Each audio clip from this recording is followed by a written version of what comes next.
300 साल। जरा सोचिए, एक ऐसा साम्राज्य जिसने लगभग 300 सालों तक हिंदुस्तान की तकदीर लिखी। ये कहानी है मुगल साम्राज्य की, इसके हैरतअंगेज उदय से लेकर इसकी बुलंदियों और आखिर में एक ऐसी विरासत जो आज भी हमारे साथ है। तो इस कहानी की शुरुआत कहाँ से होती है? ये शुरू होती है एक ऐसे भारत से जो कई टुकड़ों में बटा हुआ था।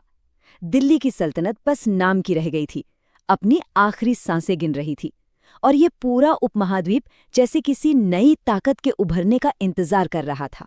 और यहीं पर सबसे बड़ा सवाल खड़ा होता है कि आखिर ऐसा कैसे हुआ कि मध्य एशिया से आया एक शासक एक ऐसे साम्राज्य की नींव रखने में कामयाब हो गया जो आने वाली कई सदियों तक हिंदुस्तान पर राज करने वाला था।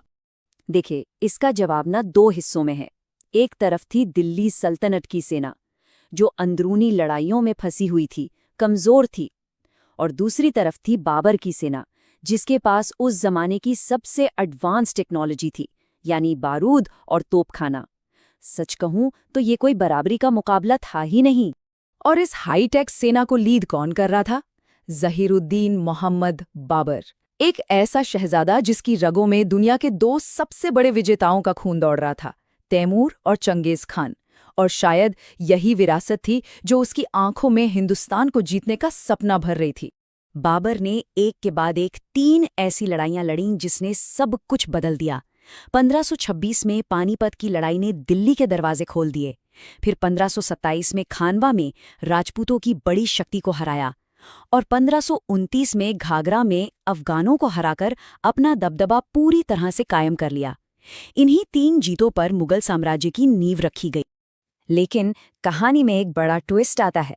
ये नींव अभी बहुत कमजोर थी। बाबर के बेटे हुमायूं के हाथ से ये नया नवेला साम्राज्य फिसल गया। शेर शाह सूरी ने उसे हराकर हिंदुस्तान से ही बाहर निकाल दिया। 15 साल हुमायूं भटकता रहा। एक पल को तो लगा कि मुगल कहानी शुरू होने से पहले ही खत्म हो गई, पर हुमायूं ने हार नहीं मानी और पारस के शाह की मदद से दिल्ली का तख्त वापस हासिल कर लिया। ये एक जबरदस्त कमबैक था। तो साम्राज्य तो बच गया, पर अभी भी कच्चा था। इसकी नींव को पत्थर की तरह मजबूत करने का काम किया हुमायूं के बेटे अकबर ने। इसीलिए अकबर को ही मुगल साम्राज्य का असली आर्किटेक्ट कहा जाता है।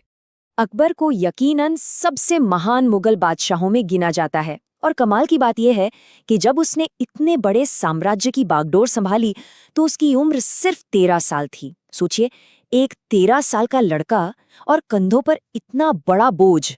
अकबर ये समझ गया था कि सिर्फ तलवार के दम पर राज नहीं किया जा सकता।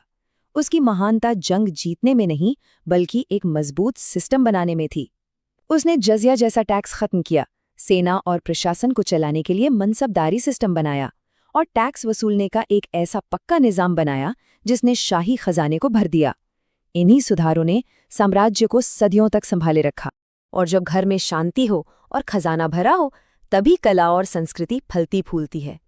अकबर की बनाई इसी मजबूत नींव पर मुगल साम्राज्य अपने सांस्कृतिक शिखर पर पहुंचा। ये एक सुनहरा दौर था। इस सुनहरे दौर के 2 सबसे बड़े चेहरे थे, जहांगीर और शाहजहां। जहांगीर तो अगर पेंटिंग्स और कला से इश्क था, तो वहीं शाहजहां ने अपनी मोहब्बत इमारतों में बयां की। उसने वास्तुकला को एक ऐसी बुलंदी पर पहुंचाया जो देखने लायक है। और जब शाहजहां की बात होती है तो जबान पर 10 आलीशान इमारतें ही आती हैं। ताजमहल, दिल्ली का लाल किला, जामा मस्जिद, ये सिर्फ इमारतें नहीं हैं, ये मुगल शानो शौकत की जीती जागती मिसालें हैं। इसीलिए तो उसे शहनशाह तामीर यानी निर्माताओं का राजकुमार भी कहा जाता था। लेकिन हर चमकती चीज सोना नहीं होती।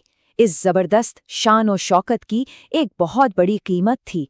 इन बड़ी बड़ी इमारतों और लगातार चल रही लड़ाइयों पर बेहिसाब पैसा खर्च हो रहा था, और इसने धीरे धीरे शाही खजाने को कमजोर करना शुरू कर दिया। यहीं से कहानी में एक बहुत अहम मोड़ आता है। अब हम कहानी के उस दौर में पहुंच रहे हैं जहां से साम्राज्य के बिखरने की शुरुआत होती है। और सबसे बड़ी विडंबना देखिए, इस पतन की नींव उसी बादशाह के दौर में पड़ी जिसे आखिरी महान मुगल कहा जाता है, औरंगजेब। एक बहुत ही पेचीदा किरदार था। एक तरफ उसके राज में मुगल साम्राज्य अपनी सबसे बड़ी सरहदों तक फैला, लेकिन दूसरी तरफ उसी की नीतियों ने वो चिंगारियां भड़काईं जिन्होंने आखिर में इस पूरे साम्राज्य को जलाकर राख कर दिया। याद है, अकबर ने जजिया टैक्स हटाकर लोगों को जोड़ने की कोशिश की थी। औरंगजेब ने ठीक उसका उल्टा किया। उसने उसी टैक्स को वापस लगाकर एक गहरी खाई खोद दी। इस एक फैसले ने साम्राज्य की जड़ों को खोखला कर दिया और बगावतों की आग लगा दी। औरंगजेब की मौत के बाद तो मानो ताश का महल ढह गया।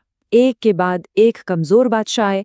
नादिर शाह जैसे हमलावरों ने दिल्ली को लूटा और मराठा, सिख जैसी ताकतें सिर उठाने लगीं।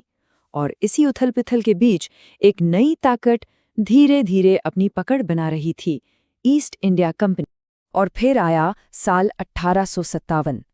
आखिरी मुगल बादशाह बहादुर शाह जफर को 1857 की क्रांति का साथ देने के जुर्म में अंग्रेजों ने रंगून भेज दिया और इसी के साथ 300 साल से ज्यादा पुराने एक शानदार साम्राज्य का सूरज हमेशा के लिए डूब गया। तो सवाल ये है कि ये कहानी आज हमारे लिए मायने क्यों रखती है? वो इसलिए क्योंकि सल्तनतें तो खत्म हो जाती हैं, लेकिन उनकी विरासत वो हमेशा जिंदा रहती है और मुगलों का असर आज भी हमारी जिंदगी का एक अहम हिस्सा है। जरा अपने चारों तरफ देखिए, उनकी विरासत हर जगह है। शानदार इमारतों से लेकर हमारे खाने की मेज पर मौजूद बिरयानी तक, प्रशासन के तरीकों से लेकर उर्दू जैसी खूबसूरत जुबान तक, हर चीज में उनकी छाप दिखती है। और शायद पहली बार उन्होंने ही इतने बड़े देश को एक मजबूत केंद्रीय हुकूमत के नीचे लाकर एक राजनीतिक एकता का एहसास कराया था। तो हम आपको इसी सवाल के साथ छोड़ जाते हैं। साम्राज्य तो चला गया, पर क्या उसका असर भी चला गया?